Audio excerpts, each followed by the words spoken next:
Good morning. Welcome to Inquisition Update. My name's Tom Fress, and I'll be your host for the next hour. You're listening to FirstAmendmentRadio.com. This morning, we're going to continue our reading and discussion of this most important book entitled The Global Vatican. This book is written by a former U.S. ambassador to the so-called Holy See. His name was Francis Rooney. And this book is available from Rowan and Littlefield, and I highly recommend the book because it'll explain many of the problems that are experienced by Americans today, and problems that have been experienced by Americans almost since the founding of this country. If you wish to understand what the New World Order is, you must first understand what the Old World Order is. Both are described in this book, and leaves little room for doubt about the unholy alliance between the United States and the Vatican. Unholy because the papacy is, was, and always will be the Antichrist of prophecy and Scripture. So we'll continue where we left off yesterday on the broadcast. If you're following along, we're on page 17 of the prologue, and Rooney continues speaking about the Roman Catholic Church and its relationship to the United States government. He says, on the whole, the Church, that is the Roman Catholic Church, is a powerful and unique source of soft power. To borrow a phrase coined by political scientist Joseph Nye.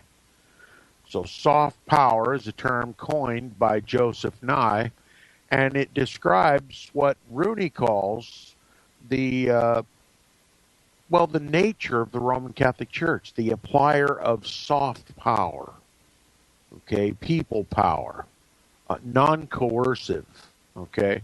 When we know the history of the Roman Catholic Church is brutal force, coercion, inquisitions, crusades, tortures, murders, confiscations, and overthrow of governments, all for the purpose of gathering power and strength to the Pope, the self-styled King of Kings and Lord of Lords.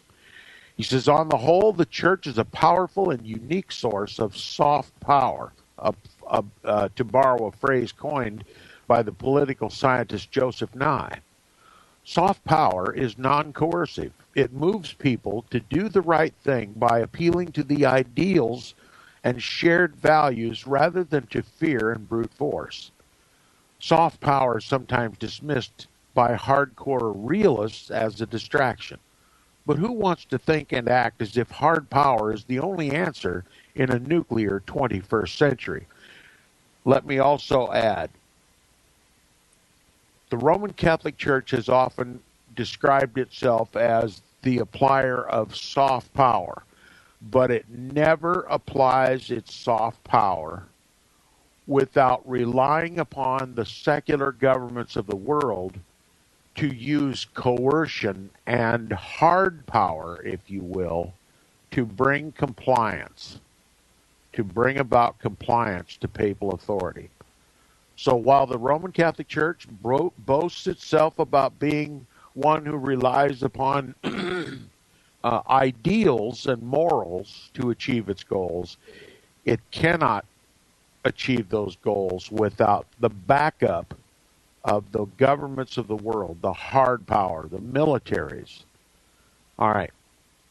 When the master of realpolitik diplomacy, Dr. Kissinger, notes in his book On China that a, quote, congruence on values, in other words, an agreement on values, in other words, a global shared set of values. You must know that if the whole world is going to agree on values, one person has to establish those values. In other words, the whole world must adopt the values of the papacy. Dr. Kissinger, who is an insider at the Vatican and a personal assistant to Pope Benedict XVI, said, quote, congruence on values is, quote, generally needed to supply an element of restraint, unquote, in international relations. He's giving a nod of respect to soft power. So Henry Kissinger, in his quote, is giving the nod of respect to soft power. And why wouldn't he respect the papacy and his ultimate authority to establish this congruence? He's a Knight of Malta. He serves the papacy professionally. Okay? And he's also one of the most powerful advisors of the United States to the presidents of the United States in foreign and domestic policy. So Henry Kissinger, a Knight of Malta, servant of the Pope, is helping to bring about this congruence of values in order to stave off the use of brute force.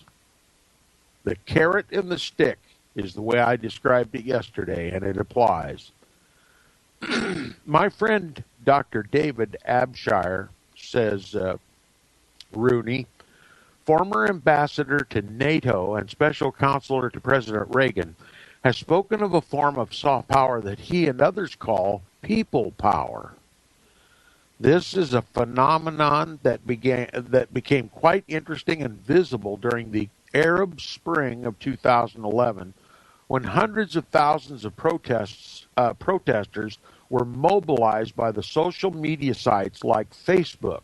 Okay, Facebook is part of that soft power or people power strategy by the Vatican to bring about congruence. Okay, people power is really nothing new. The Holy See, the supposed self-styled Holy See, I will add, has been supplying it for centuries. Even now, the Roman Catholic Church is more powerful as a source of people power than any new technology. The Holy See has been supplying people power for centuries. And even now, the Roman Catholic Church is more powerful as a source of people power than any new technology. More powerful than Facebook, more powerful than all the social media. So who controls morals and standards? He says this is evident in the church's ability to reach out and appeal to its faithful. Okay? According to the Roman Catholic Church, people power is Roman Catholics. Okay? The communication flows the other way, too. The Vatican is a top-down hierarchy, but it's also a grassroots organization with deeply embedded sources from which to extract different views of events and attitudes around the world. How does this take place? First and foremost, the confessional box. This is the most grassroots information gathering source that the Roman Catholic Church has. But over and above that are all the secret societies. As I mentioned frequently, in association with this is Freemasonry, the Knights of Malta, the Jesuits. Virtually every secret society ultimately helps in this web of information gathering that is collected at the Vatican to keep the pulse of the world known to the Vatican. Its most intimate details are known to the Vatican. Now, we'll prove this by a later statement. It says, its extensive and reliable network of clergy and parishes. Now, remember, the structure of the Roman Catholic Church is a parallel to the civil government. You have individual clergy and you have parishes. Parishes are jurisdictions of rule, just like a county, okay? And it says its extensive and reliable network of clergy and parishes, of nuns and leaders of Catholic non-governmental organizations, NGOs, give it a clear understanding and granular feel for world events, sometimes to the surprise of our own State Department or CIA. So what has Francis Rooney just told you? The network of information gathering by the Roman Catholic Church puts the State Department and the CIA to shame in their abilities to gather information and to assess the mood, the granular feel for world events. This is an admission. Let me read it again to make sure that my listeners don't believe that I'm putting words in this man's mouth. He says the communication flows the other way, too. The Vatican is a top-down hierarchy, but it's also a grassroots organization with deeply embedded sources from which to extract different views of events and attitudes around the world. Okay, it's a global information gathering system. Its extensive and reliable network of clergy and parishes, of nuns and leaders of Catholic non-governmental organizations give it, the Roman Catholic Church, a clear understanding and granular feel for world events, sometimes to the surprise of our own State Department and CIA. So when it comes to global information gathering, the Vatican has them all beat. Its network of information gathering sources is second to none globally. He continues now. Remember, he's going to this confirmation with the Pope, being accepted by the papacy as the official representative of the United States in foreign diplomacy.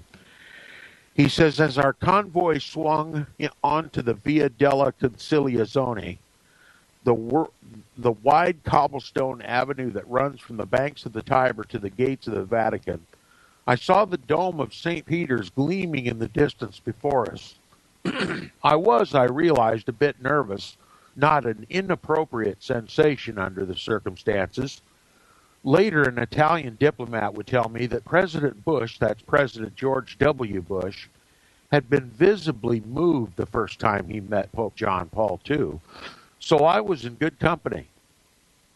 The diplomat said this to me with great appreciation and respect, that, quote, the most powerful leader in the world, unquote, speaking of President Bush, obviously cared so much about the Pope and the Holy See's role and effectiveness.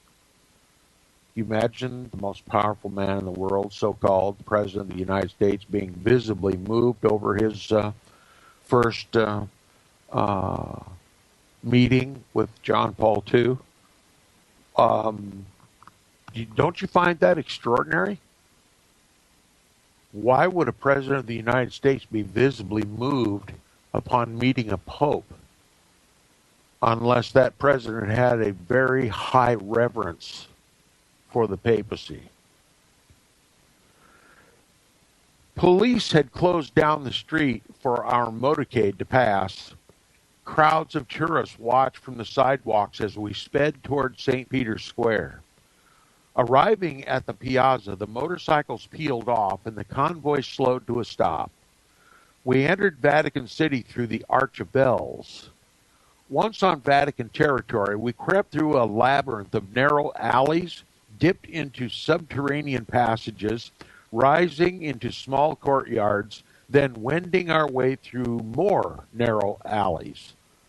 Many of the structures we passed date back to the Middle Ages and earlier, and the modern hubbub of Rome could have been 1,000 miles and 1,000 years away. The effect was transporting, if not insignificant, and not insignificant. To borrow that famous Marshall McLuhan phrase about television, quote, the medium is the message, unquote, the atmosphere is the message at the Vatican.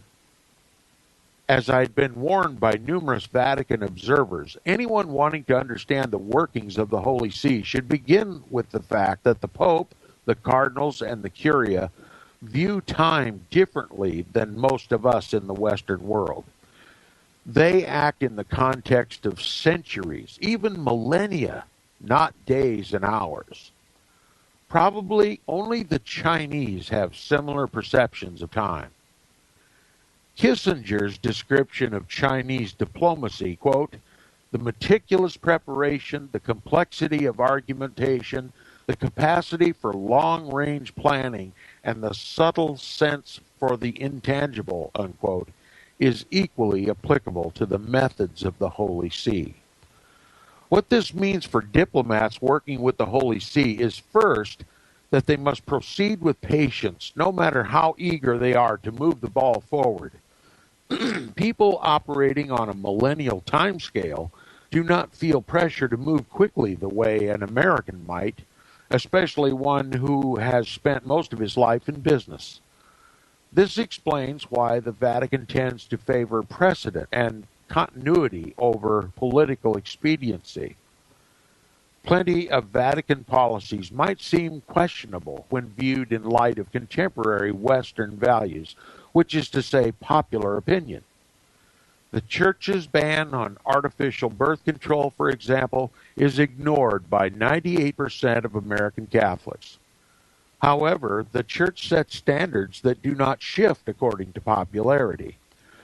An argument that begins with concern for broad-based acceptance will not get very far in the Vatican. This is not to imply that the Vatican is out of touch with the modern world. It's not Silicon Valley, but it is far from the technological dark ages. Along with troves of Renaissance art, Baroque fountains, medieval walls, and the rare manuscripts in the Vatican's library, including some of the earliest versions of the New Testament and the oldest Hebrew text known to exist, are several communication towers and robust websites which attest to the active global communications network.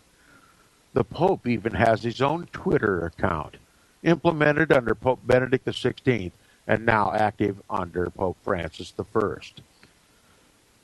The car stopped in Cortile San Damaso at the foot of the entrance to the Apostolic Palace. We were met at the entrance by Prince Hugo Windischgrätz, a gentleman of His Holiness. Escorted to the palace by Hugo and several other gentlemen, capital G, we passed a dozen or so Swiss guards mustered at attention, then entered a loggia where we encountered additional gentlemen and guards.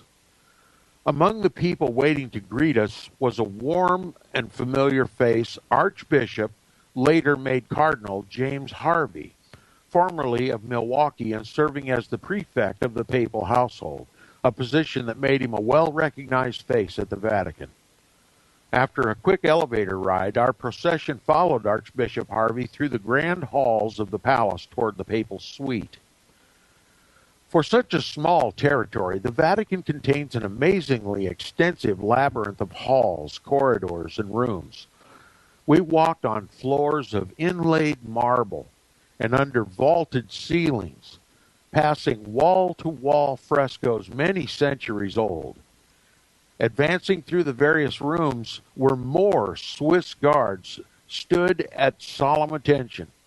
We arrived in the Sala Clementina, the anteroom of the Pope's chambers. To my right, I saw a familiar-looking painting.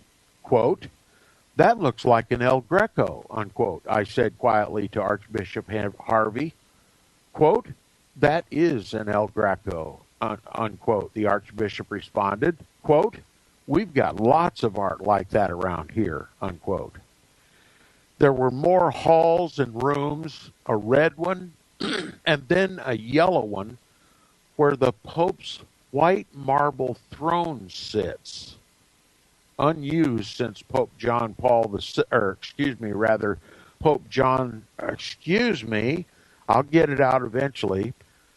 A white marble throne, unused since Paul VI ended the practice, and ultimately a gold room called the Sala degli Ambasciatori. The doors opened, and Pope Benedict XVI stepped out to greet us. Let me stop and there's a yellow room among all the other rooms, a yellow room wherein the Pope has a white marble throne. Marble, a white marble throne. And according to this note, it's been unused since Paul VI. And Paul VI was the one who closed Vatican Council II. Pope Paul VI ended the practice of the popes sitting in that white marble throne. Is anybody doing any math for me? How do you convince an apostate Protestant nation such as the United States of America to give up its protest and ecumenically reunite with the Roman Catholic Church if the Pope insists on sitting on his great white throne in the Vatican? That's why Paul VI ended the practice of ruling from a great white throne. I wonder what the fascination is with the papacy and a great white throne, a great white marble throne. Could it be prophetic that that's where the popes of Rome will finally meet the God that they have tried to counterfeit on the earth at the great white throne judgment? Nevertheless, Paul VI ended that practice during Vatican Council II. And imagine the mindset of the papacy that thinks it's appropriate to call itself, number one, the replacement of the Son of God, and then to erect for itself a white marble throne in a yellow room. Imagine the mindset. Imagine yourself going to the quarry, picking out the finest white marble, and having a throne made for yourself. What is the mindset of a man who wishes to sit in a great white throne? He is the man of sin, the son of perdition. He says, the doors opened and Pope Benedict XVI stepped out to greet us. Benedict's reputation as a reserved intellectual notwithstanding, he had kind and welcoming eyes that exuded pleasure and kindness. He was 78 years old and worked hours that would exhaust a man half his age, and yet he seemed rested and focused. He ushered me into his library. A few more photographs were taken, and then the room was cleared. The doors were closed, and we were alone in the serene grandeur of the papal library. We sat for a moment in silence. The Pope was waiting for me to speak. I was waiting for myself to speak, too. No words were coming out. Quote, "I'm sorry, Holy Father," unquote, I finally managed. Quote, "I'm nervous. I imagine that happens a lot here," unquote. Quote, "It does," unquote. He smiled patiently as if to assure me we had all the time in the world and waited for me to find my voice. What follows, speaking of this book, what follows is some of what I might have discussed with the Pope if we really did have all the time in the world.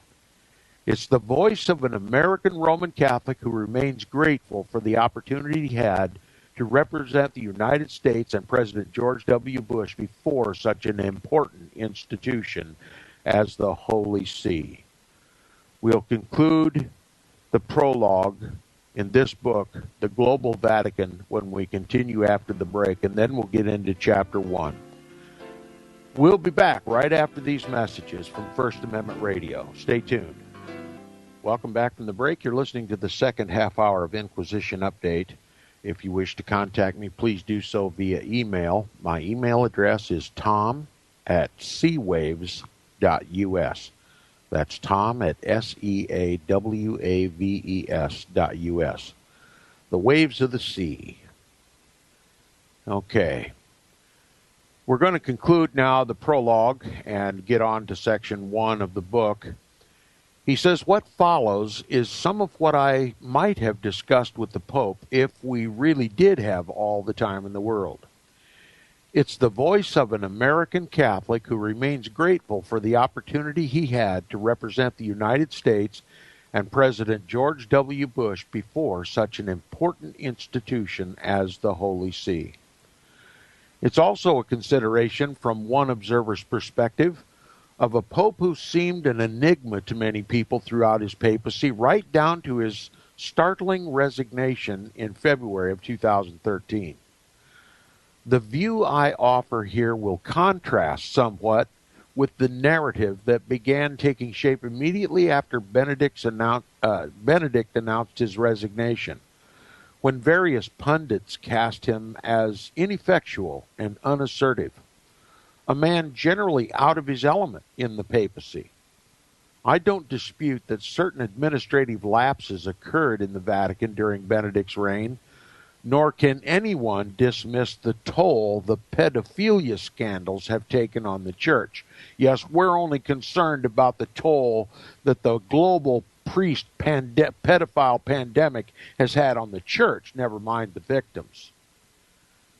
But I suspect history will ultimately judge Pope Benedict XVI as strong-minded, far-sighted, and committed to the best interests of the Church and the world, even at the expense of his own short-term popularity. Mainly, this book tells the story of a relationship between two of the most extraordinary powers in human history. That is, the beast and the image of the beast, the papacy and the United States government. Okay? That's me talking, not Francis Rooney. I mean, as far as Francis Rooney is concerned, the Roman Catholic Church and the papacy, well, it's God on earth. And the United States of America is, well, God on earth's most important ally. Okay? He continues, he says, to understand the forces behind this diplomatic alliance, I begin in the turbulent past, at a moment in history when the United States first came together and the Holy See seemed to be coming apart. I will examine the Holy See's evolution as a soft power. That's right, it had to evolve into a soft power. In the old world order, it wielded an iron rod. Okay? And that brutality led ultimately to the Protestant Reformation and overthrew all of the papal governments of Europe, and even resulted in the forming of this Protestant nation. Okay? That's why the Holy See was coming apart, because its brutality, its tortures, its inquisitions, its crusades, its brute force had worn itself out. The people were rebelling against the papacy, reading the Bible for themselves for the first times in their lives, came to the undeniable conclusion that the papacy is the Antichrist of the Bible, and rebelled. So the Pope had to evolve from a brute force, an iron rod, into, well, soft power. And then it had to rely more than ever upon the civil governments to provide the iron rod. That way the papacy can stand back and call itself a peacemaker and then put all the brutality on the civil governments and then chastise them for the wars and persecutions that were born by the papacy. Okay? I hope I'm getting through to my listeners. He says, to understand the forces behind this diplomatic alliance, this unholy alliance, I will add, between the United States, the image of the beast, and the papacy, the beast, I begin in the turbulent past at a moment in history when the United States first came together and the Holy See seemed to be coming apart. I will examine the Holy See's evolution as a soft power, including its crucial claims on sovereignty and moral authority, and its development as a diplomatic force, particularly vis-a-vis the United States of America. From the past, I will move into recent events, including, including my time as ambassador and those of my predecessors. In the end, I hope this book will enlighten readers not only about what was and is, but what still can be. And I'm going to help him to make sure that you understand the truth and not a glossed over representation of the most diabolical institution on the planet, the most far-reaching, the most influential, the most golden-clad abuser of God and God's people ever to be seen on the earth.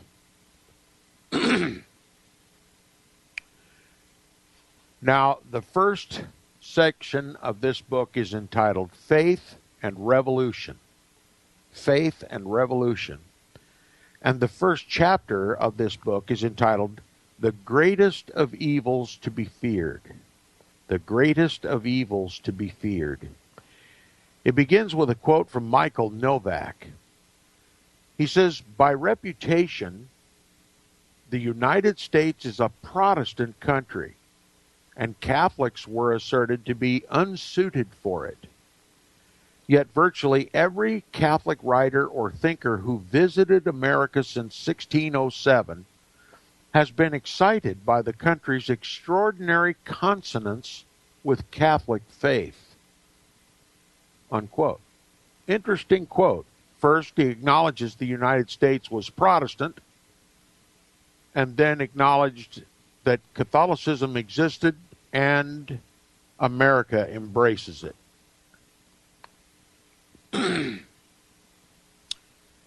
First, you have to realize that for Roman Catholicism and the papacy to be embraced by the United States of America must mean something had to happen to Protestantism, because Protestants have no time, no patience, no dealings with the Antichrist.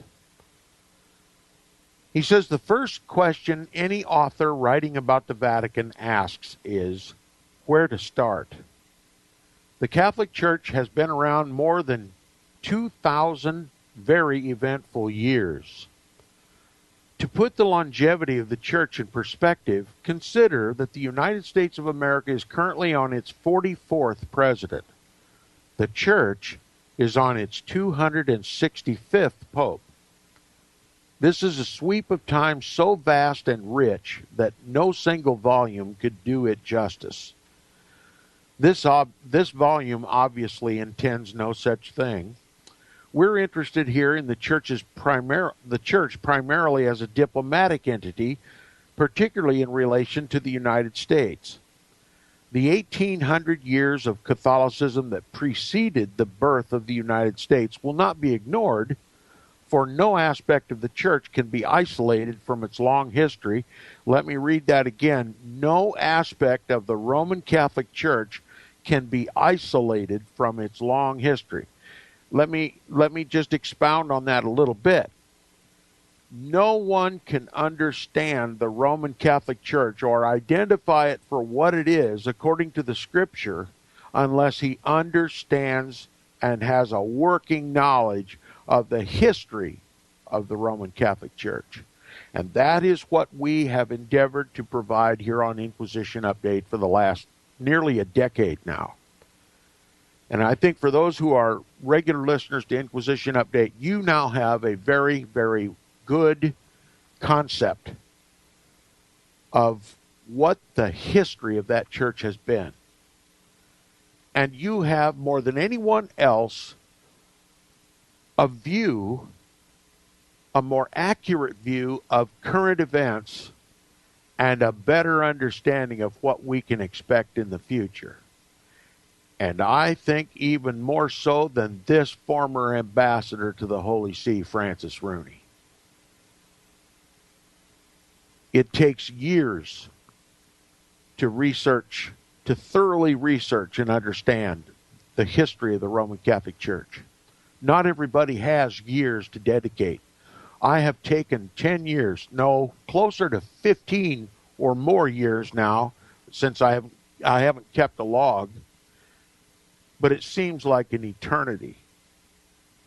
And I can tell you, you cannot understand what's happening in this world today, nor the United States of America, without understanding the role of the Roman Catholic Church today and in history. If you don't understand the history of the Roman Catholic Church and its role in the United States today, you have no concept at all about what the New World Order is. It's a virtual impossibility to have an accurate understanding of what is unfolding before our face in this New World Order unless you understand what the Old World Order was. Because the New World Order is simply the reestablishment on a global scale of that Old World Order. We've studied here books written by authors that were expert on the Old World Order, how things were before the Protestant Reformation. And I've related those books to you, to your understanding, with all kinds of commentary, checking sources against sources, and reading the writings of the Protestant reformers, and cataloging the atrocities committed by that church, the overthrow of governments, continually seeking to overthrow any king or any queen or potentate in the world that would not bend the knee to the Pope. And only you are qualified to discuss what the New World Order is. Despite the so-called experts throughout the world who are making a living talking about this New World Order and steering clear of any discussion about the Knights of Malta or the Jesuits or the Roman Catholic Church, you get the straight truth here on Inquisition Update as best as I can uncover it. And I hope and pray that God will choose you and use you to help spread this message. The 1800 years of Catholicism that preceded the birth of the United States will not be ignored, for no aspect of the Church, the Roman Catholic Church, can be isolated from its long history. Given this project's scope, though, the distant past will be treated only briefly. Okay? Lucky for you, I have covered it thoroughly as I possibly could over the last 10 years, so I'll fill in the details, the gory, bloody, persecutorial details that Francis Rooney is going to leave out. Of course, they leave that job to Protestants, okay? That's what we're supposed to do. Rooney is supposed to, as best he can, cover up the errors and sins of the Church of Antichrist. Okay? After all, he is a devout Roman Catholic. He says, and while much of what is told here will be compelling on its own right, touching upon some of the most important human events in the last few centuries, this is history with a purpose. In part, that purpose is to give American readers insight into the nature of the Holy See, its guiding principles, and its legacy of engagement in the affairs of states. Its legacy of engagement or interference in the affairs of states. That has been the role of the Vatican from its very inception, to interfere in the affairs of states.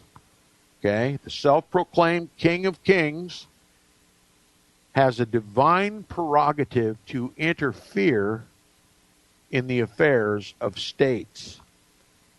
The self-styled King of Kings will be king of your king, your president, your queen, your potentate, or they will be unceremoniously and oftentimes bloodily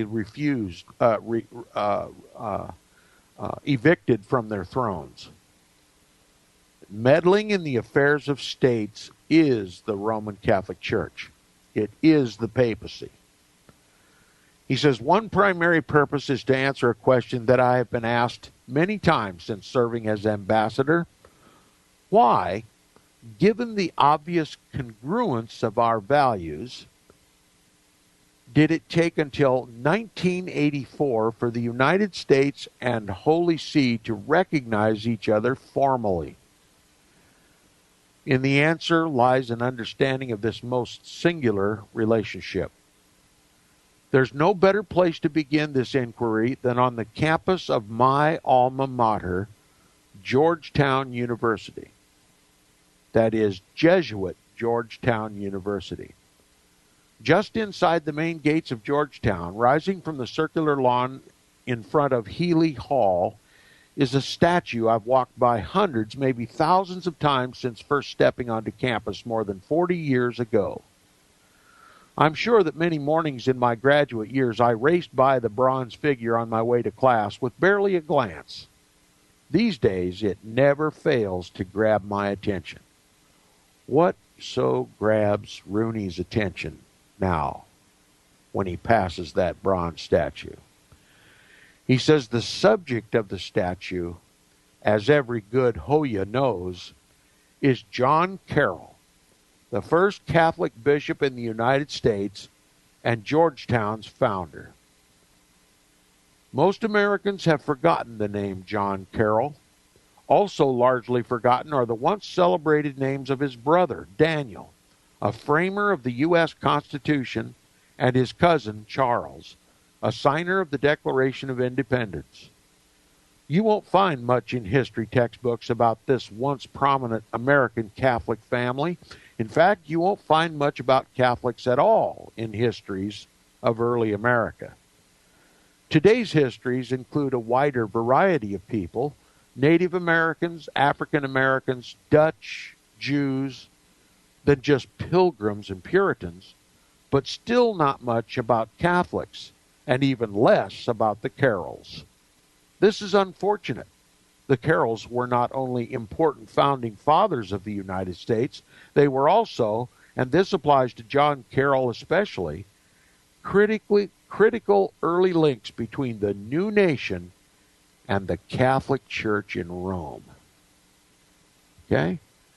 The Carroll family, a subject that we've talked about voluminously here on Inquisition Update, never once attempting to sidestep the Carrolls, always emphasizing the importance of the role of the Carrolls in the founding of our federal government, but not at the expense of denying the Protestant nature of the colonies.